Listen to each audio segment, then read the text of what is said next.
Hello, this is Len Lindsay, taking a look at the enemies in Mass Effects. I have two Mass Effect style games. I have the final retail version of Mass Effect, the board game, and I have the prototype for Rogue Angels, which is a Mass Effect style game. They're both cooperative and they're both campaign games. We're going to look at the enemies. So Mass Effects, well, here, I'll give you my little cheat cards so you can see what we're going to talk about. So Mass Effects, the board game, the enemies are tokens, and there's a little bit bigger one. That's the boss, the elite, and you can see the difference. And there's flip side is when you stun them. It's kind of grayed out. The front side, it'll have two numbers on it. Let's see this way. They'll have a number for the attack and a number for the shields. Let's see. They're Rogue Angels going to have standees instead of tokens. The standees are in the final version. This is a prototype. You can kind of see that the stand is prototypey and so is the standee. But the final is going to have a round base that turns and reveals the hit points. So you can, as you get hit, as the enemy gets hit, you can gradually turn the base to keep track of how many hit points are left before they're destroyed. And this one has 5 numbers on it, so it's a little, it looks more complicated, but it's really straightforward. So the numbers on it will first to be the range. What's the range of its attack? In this one, it's 1. Next is how much the movement is. How far can it move? This one says it can move 2 when it moves. Next, the red number, that's the attack value. This one says 3, so when it attacks, you're going to get hit 3 times. And then at the bottom is the shields. When you are attacking it'll deflect 2 of your, the first 2 of your hits. And the last number is how many hits it has to take before it's destroyed, which is 2. Okay. Now, the number of them in Mass Effects, there's going to be three different styles of minions. In Cerebus and in Reaper, there'll be just 3 of each. There'll be multiple copies of each one, but 3 main types. And there'll be different bosses in each of your games, each mission. Now, these enemies in Rogue Angels, there's going to be 29. I have 29 different ones in the prototype. The final, I'm not sure how many they will have. And there'll be 4 boss enemies in the final game. So there'll be about 110 total standees in Rogue Angels, and there is 84 tokens in Mass Effects, the board game. Next, I'm going to look at the amount of enemies that you have to deal with. Having played both games, I could say Mass Effect, the board game, it's like an onslaught. The enemies are constantly reappearing. They're called spawning, respawning, and as you destroy them, they just keep coming back. So if you like shoot 'em games where there's constantly being attacks, that's for you.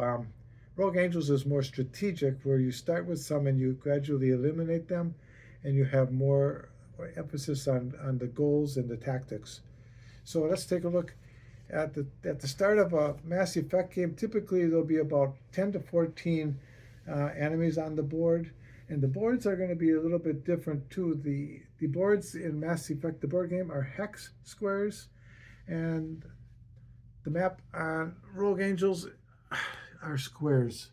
So take a look at the board game for Mass Effects and for Rogue Angels.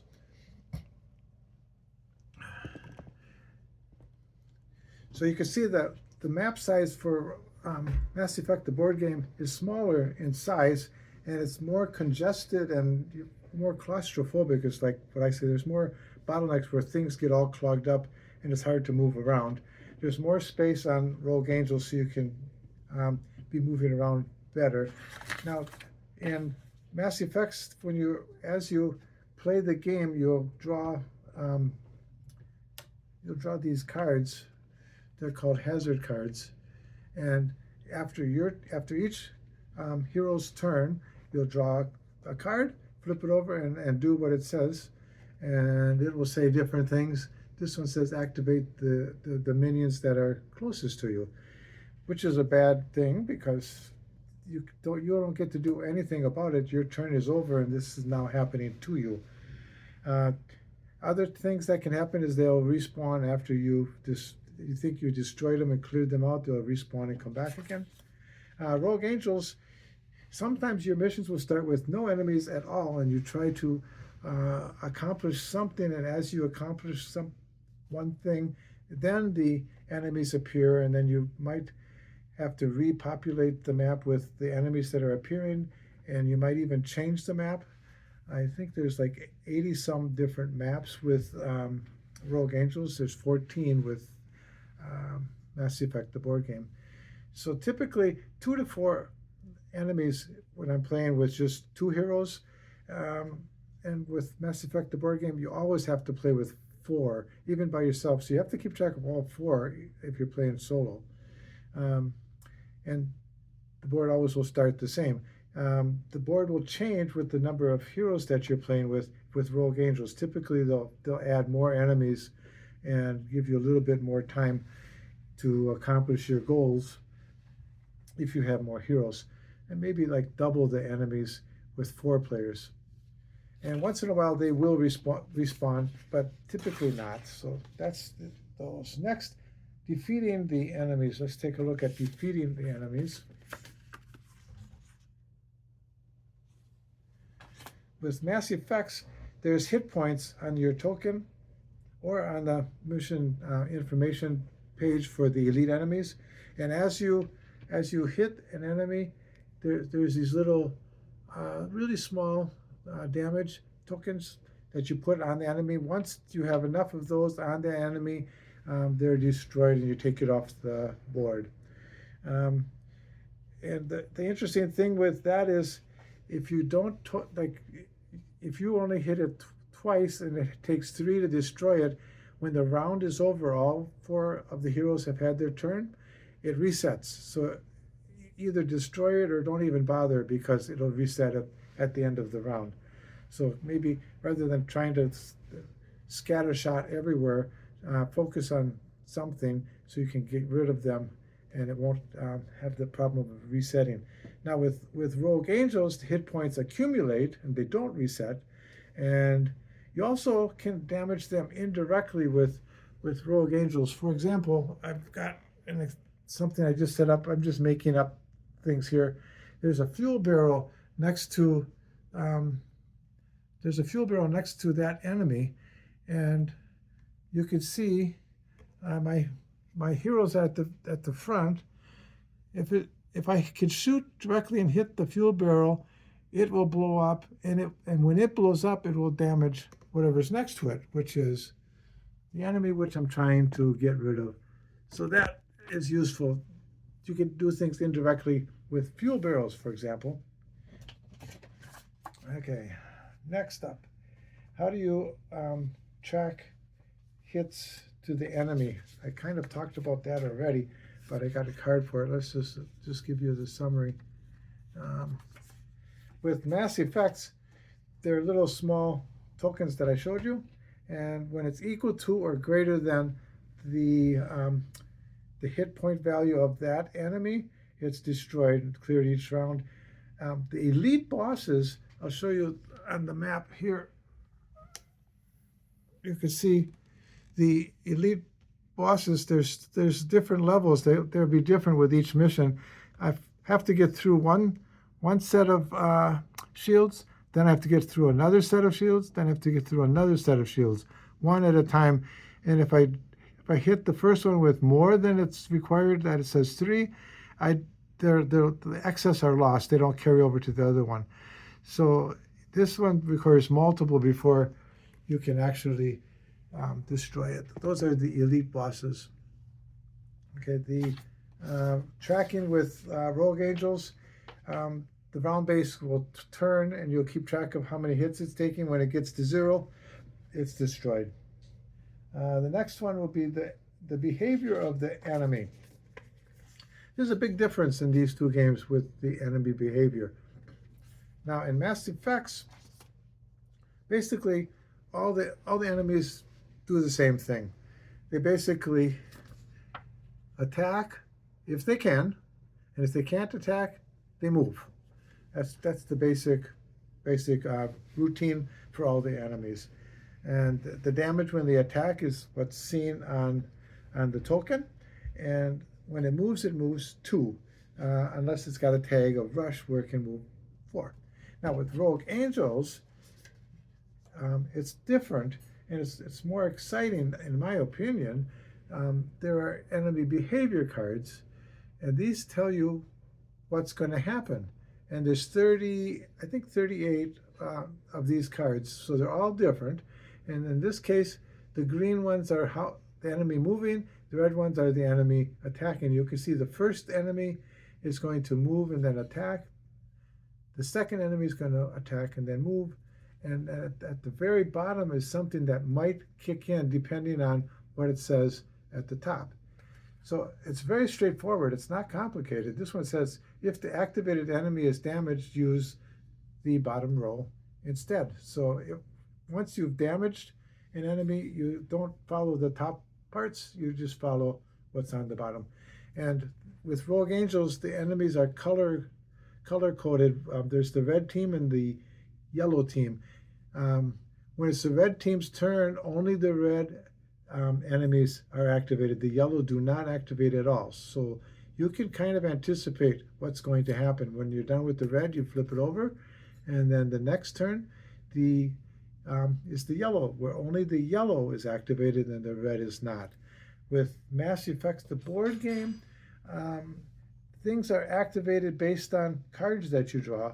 So if I draw a card and it says activate 2 enemies closest, those are the 2 that are going to get activated. I have no idea ahead of time. I can't anticipate that.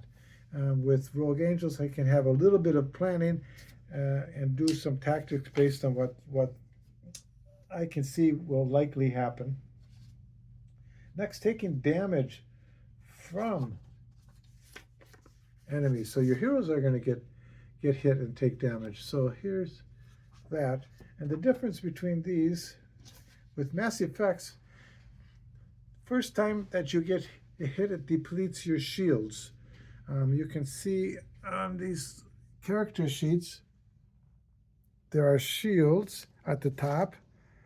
The blue ones are shields, and the red are your health or your hit points.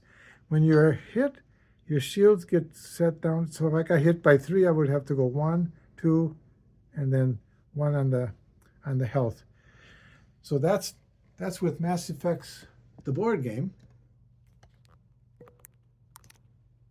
Now with Rogue Angels, the hits are, you also have shields.